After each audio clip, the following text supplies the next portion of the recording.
Hello, hello, hello, and welcome back to another college football video. Listen, man, I was not planning on making this video in mind, but Merry Christmas. I don't think this is gonna, no, this is not gonna come on Christmas, but I just wanted to say it. I don't know if I'm gonna have a video on Christmas. Actually, in correction, I will have a video on Christmas Day, but just Merry Christmas anyways. Like I said, I was not planning on making this video, but quite frankly, brother, the first round playoff games were so terrible.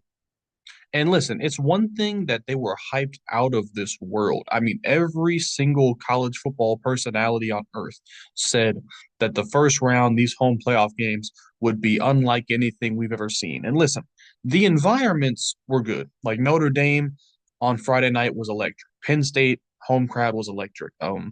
Ohio State, apparently like 40% of it was Tennessee fans, but it was still a really good crowd. And clearly they were very, very overpowered, but none of the games lived up to the hype. They were all blowouts. And I believe Texas and Clemson was the only one I didn't watch because I was at work. Apparently it was like the closest and the best game out of the bunch, but I think Texas still won by multiple touchdowns. So there were no competitive games in the first round of the playoffs, and that's a big problem. We used to see it in the four-team bracket, like there would be blowouts, like there would be teams not good enough. But if the entire first round of the playoffs is all blowouts, that's a problem that needs to be fixed. So let's get into this video. Thank you for watching. Let's just go ahead and talk about it. So, as you can see here, are the results of all the first round games. Texas, 14-point win. Ohio State, 25-point win. Penn 20-point win. Notre Dame, 10-point win. That final score was not that close. Indiana could not do anything against Notre Dame. Let's just break it down in chronological order here. Let's talk about Indiana and Notre Dame first. Notre Dame at home, obviously, and honestly, man, Indiana just looked exactly the same as they did against Ohio State. I thought their defense played really good, honestly, in this game. They got a takeaway, I think, right away. Or Indiana got the ball first. Let's just break it down here. Actually, Indiana got the ball first. I think they went 3-and-out. Notre Dame got the ball. Yeah, they went 3-and-out. Notre Dame got the ball, and Indiana's defense came up big with the takeaway early on a tip pass. And how does Indiana respond in Notre Dame territory? Terrible interception by quarterback Curtis Rourke. Notre Dame responds with a 98-yard touchdown run via Jeremiah Love. And the game was pretty much over at that point. As you can see here, look at Indiana's possessions: punt, interception, punt, punt, few punts, punt, punt. I mean, it wasn't close. Indiana didn't score a touchdown on their first, what, 7 or 8 drives. And they had multiple that they went into Notre Dame's territory, but they just did nothing with it. So Indiana clearly, I mean, Notre Dame's caliber of athlete, caliber of player was just simply higher than Indiana, and that played out on the field. Indiana's offensive line could not do a damn thing. They could not throw. And listen, their offense as a whole, Indiana, is kind of just gimmicky. To be honest, it doesn't feel like they actually have like a legit offense. Like their whole passing game is either just an RPO or a back shoulder fade on the sideline. And they got good receivers like Elijah Surratt, so it works sometimes. But it's like, brother, these stats are all honestly misleading because I showed you they did nothing in their first like 7 or 8 drives. So they picked up some yards in garbage time, of course, but this game was really over in the third quarter. I mean, wasn't very entertaining. Let's talk about what Notre Dame did well. They were simply more physical than Indiana. They obviously had that 98-yard touchdown, but even if you take that away, they still had what, like 300 yards of offense. I think Riley Leonard played fine. I don't think he looked amazing. And honestly, my questions about the Notre Dame passing game have not been answered. I do Georgia will beat them even with their backup quarterback because, like I said, Indiana has a really good defense. These are both top 10 defenses in my opinion. Indiana, good job considering their offense was completely. You look at that, 3 points from Indiana in the first 45 minutes. That's embarrassing. Their offense did nothing. Indiana's defense still came to play, but you can't completely shut out a team like Notre Dame for the entire game. Just can't do it. But yeah, Notre Dame's offense, it was fine. It wasn't good. They had a big play from Jeremiah Love. You know, I don't know, man. I don't want Georgia like they did against Indiana. And obviously, you would expect Georgia to score more than 3 points in the first 45 minutes. But yeah, like I said, Indiana, first of these, the Indiana, they're the type of team that would never typically get in and the old format. So they were the first team to benefit from this. They were the first team that had the opportunity. And that's the whole thing, right? The reason you expand to 12 teams, right, is because more teams than four every season thought they had the opportunity to compete. And we're going to get into it why I think 12 is just too much. It's just, there is never going to be 12 contenders in the season. It's just not. There's never going to be a dozen teams in any given year who could win a national championship. And what I mean by that is, yeah, Indiana had a great season, but look at their schedule. There's Indiana was there was never a world where Indiana was going to win what 3 games or 4 games, or I think it would have been Notre Dame, Georgia, the national championship. So Indiana was never going to win 3 playoff games and win a national championship. Doesn't like it was never a possibility. So that's the first team that proved that this model was is just unnecessary, in my opinion. Let's get into the second game, which was just embarrassing. And Penn State and SMU. Let's pull it up here. Give me a second here. Go. Well, I can just click on it right here. Penn State and SMU. Similar situation where SMU's offense was completely and utterly useless. And by the offense, I mean their quarterback, Kevin Jennings. They scored three, just like Indiana, they scored 3 points in the first 45 minutes. They could not do anything against this Penn State defense. And Kevin Jennings pretty much spotted Penn State.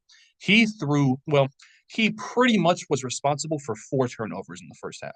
He threw 3 interceptions, and it was a 4th and 1 yard. It was a 4th and 1 on the first drive of the game where he had a first down with his legs if he wanted it.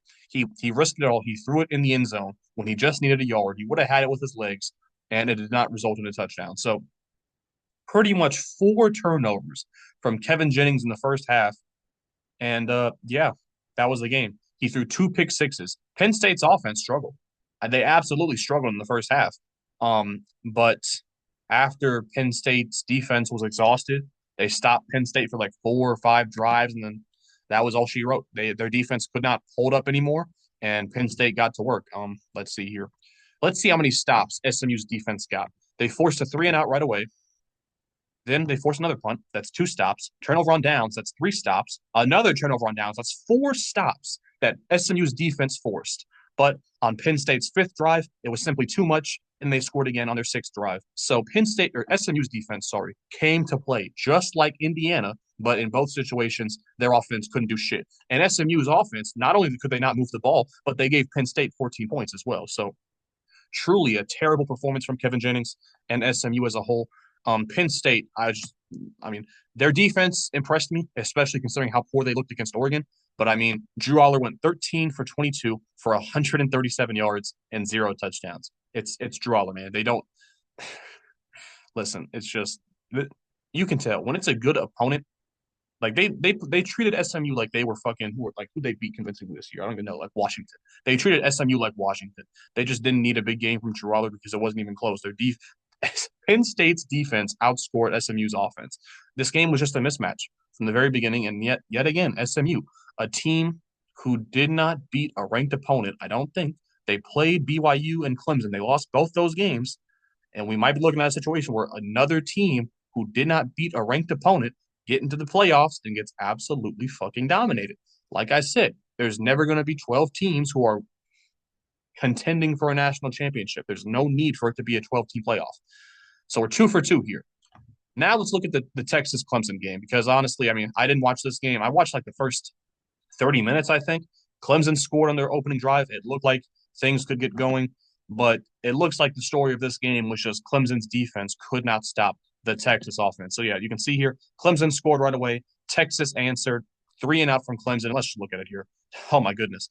So Texas on their first 3 drives went touchdown, touchdown, touchdown. And after Clemson scored a touchdown, 3-and-out, 4-and-out, interception. So yeah, the game was pretty much over, I guess, after Clemson threw that. Oh, actually, we have 4 straight turnovers here. It was an interception by Clemson. Texas turned it over on downs. Clemson fumbled the ball, then a Texas interception, and then a Clemson field goal. But I'm guessing here at halftime, what was it?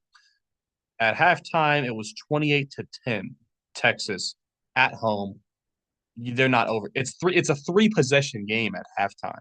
And I mean, I guess Clemson fought back. I mean, no, never mind. Texas made it 21-10 or 31-10. The game's over. I don't care if Clemson scored multiple touchdowns and made it 24-31.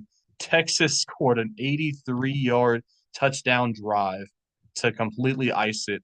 And as a result, it was a 14-point double-digit win by Texas. I guess you could say that Clemson put up a really good fight on the road. And I would agree with that. But at the end of the day, it is a blowout win for Texas. Clemson's defense, in this case, did not come to play. Texas moved the ball at how many yards? Oh my goodness, nearly 500 yards for the Texas offense. Clemson had over 400. So I get okay. I'll just call this a good game. It's a blowout. It was a 31-10 game in the second half, but I guess it was entertaining. A lot of yards, a lot of touchdowns. But man, I mean, was this ever close? I mean, they made it a one-score game in the fourth quarter, but it felt like Texas was in control the whole time. So I guess it was the best opening round game, but still, I mean, Clemson was a 12 seed anyway. They were a three-loss team. Why were they in the playoffs in the first place? Now let's look at the final first round game, Ohio State and Tennessee.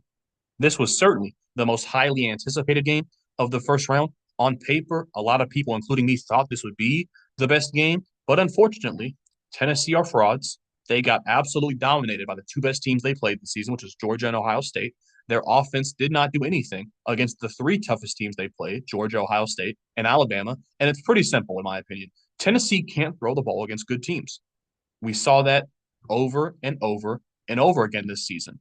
Nico with 104 passing yards, 14 for 31. He almost died running the ball. He ran the ball 20 times. Nico, if his first read is not there, he starts running around like a madman. And he's so tall and lanky. His running form is just terrible. He makes a lot of guys miss because he runs so weird. But brother, this guy takes so many brutal shots. Like it's ridiculous. So 31 pass attempts, 20 carries for a grand total of 151 yards. Yeah, Tennessee couldn't move the ball. Dylan Sampson like pulled his hamstring in the first half. So the SEC Offensive Player of the Year had a grand total of 8 yards in this game on 3 touches. So yeah, Tennessee was dead on arrival. And oh, by the way, their defense couldn't stop Ohio State. Ohio State scored 3 touchdowns in the first fucking quarter. So this game, the most highly anticipated first round game, was effectively over in the first quarter. How wonderful is that? And listen, Ohio State did their thing.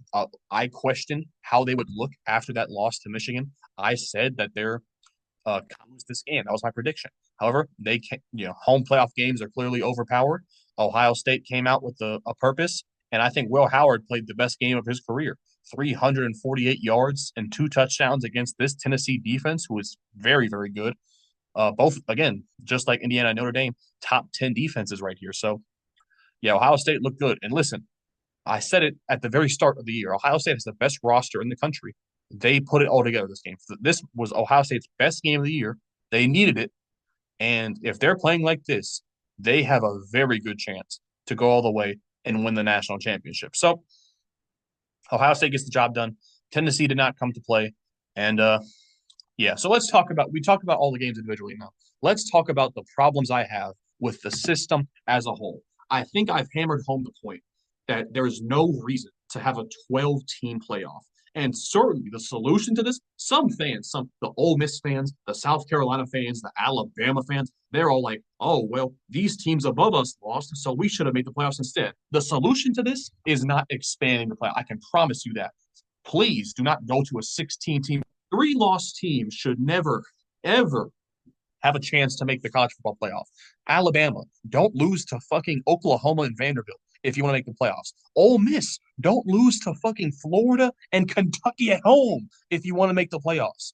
I mean, like, brother, and it's such you don't even if you're Alabama, you could have lost to Vanderbilt and still made the playoffs if you would have beat Oklahoma or Tennessee. If you're Ole Miss, you could have lost to Florida and still made the playoff. If you just would have beat Kentucky, it's like a 10-win SEC team will always make this playoff format. So just win 10 games. It's that simple. Same for South Carolina. I mean, South Carolina lost like 3 games the first 2 months of the season. They shouldn't even have an argument. So I'm not trying to say with this. I want to make it very clear.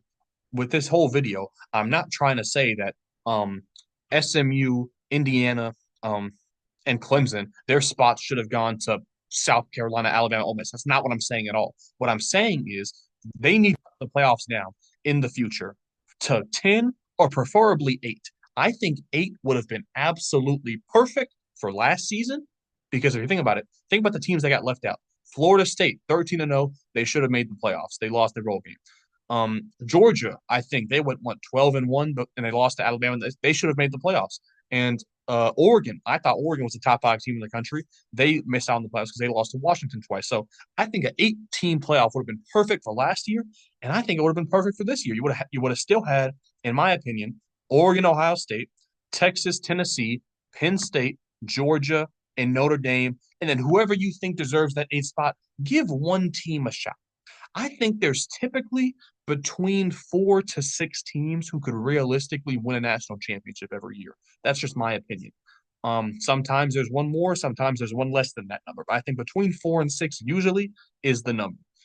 So I have no problem with giving 1 to 2 teams a chance every year. Like you saw, um TCU beat Michigan, right? That's the good side of giving teams a chance, right? But then you also see Cincinnati one year, losing to Alabama convincingly. So that's the downside. But it's like if you want to expand the playoffs and give more of these lesser teams a chance, in my opinion, my personal opinion, there is no reason why SMU and Indiana and Tennessee and Clemson should be, or not, Tennessee should have, a 10-win SEC team should always make a 12-team playoff, but a 3-loss Clemson, SMU, Indiana. And here's another thing I hate. First round buys should not go to conference champions. They should just go to the 4 highest rated teams. Arizona State, brother, there's no reason that they should get a first round bye. They're going to lose by double digit points to Texas. Book it right now. Boise State getting a first round bye. Are you kidding me? There's no reason for that. You should make an argument they might not even should be in the playoffs. So there were 5 teams in this 12-team playoff. There were 5 teams who are clearly less talented than everybody else. All 5 of those teams are going to end up losing by double digits. Penn State is going to blow out Boise State, and Texas is going to blow out Arizona State. So this college football playoff is going to go 0 for 5, 5 blowouts for these teams that were given a shot, an opportunity, which means why is there a point of giving more teams a chance? This whole 12-team format is going to be proven as absolutely useless if all 5 of the teams that they gave a shot to get blown out, which I think is going to happen pretty clearly. Look at this. Texas are 14-point favorites over Arizona State, and Penn State are 11-point favorites over Boise State. They should be even higher favorites than that, in my opinion. Thankfully, next year is the last year of the 12-team playoff. They're going to readjust it after next year. So we only have to see this nonsense for one more year. But I mean, 0 for 4. 0 for 4 in the first round in terms of close games. 4 games, 4 blowouts. Ohio State, Tennessee is the only one I'm happy with because Tennessee deserved to make it. A 10-win SEC team should make the college football playoff every time. So I'm not mad at that. But these other 3 loss Clemson, loses by 2 touchdowns. 2-loss SMU gets destroyed by Penn State, not even competitive. Indiana, not even competitive, just cannot move the ball against Notre Dame. So, and listen, in my opinion, I think 8 teams is the solution. And in an 8-team playoff, there would be no buys. I don't think teams need buys. You already get a 2-week break from the end of the season to the playoff games. You don't need a buy. But I think the 4 highest ranked teams in an 8-team playoff, they should be the ones to get the home games in the first round because that's clearly overpowered. That's clearly a massive advantage. I think the top 4 teams earn those home playoff games, and you go from there. There is no reason to have 12 teams in the playoff in any given year. There is never going to be 12 contenders ever. So I hope when they, meet at the table and they come up with a new format, I hope they cut it down from 12 teams. I hope they don't increase it to 14 or 16 or something stupid like that. I hope they cut it down to 10 or hopefully 8 moving forward because this right now clearly 0 for 4. We're 0 for 4. And I think Penn State, Boise State is going to be a blowout, and Texas, Arizona State is going to be a blowout. There might be a situation we're in a 12-team playoff with all of these games, we might only see two or maybe three entertaining games. That is clearly not what they were hoping for, and they need to reassess the structure because this is not, it's just not good enough. So, looking at the matchups ahead, I already told you what I think about Texas Arizona State. If Ohio State plays like they played tonight, they will beat Oregon. And Notre Dame, Georgia, I just don't think Notre Dame's offense is good enough. I think Georgia, even with their backup quarterback, will beat Notre Dame like 24 to 13 or something like that. So that's what I think about the games moving forward. My pick at the moment, I'm still gonna go with Georgia over Oregon, in my opinion, but we'll see what happens. It's disappointing, man. These games are hyped out of oblivion. These games are hyped to the moon, and none of them deliver. 0 for 4 with home playoff games in terms of entertaining, close. It's not what they were going for. We deserve better as fans, and they need to make some solutions 2 years from now because the next season is the last year we have the 12-team playoff. Thankfully, can you imagine if we had like 5 years of this? Oh my goodness! Thankfully, they can fix this pretty soon. So let's hope they do that. Leave a like if you enjoyed, subscribe if you're new, and I will see y'all in the next one. Peace.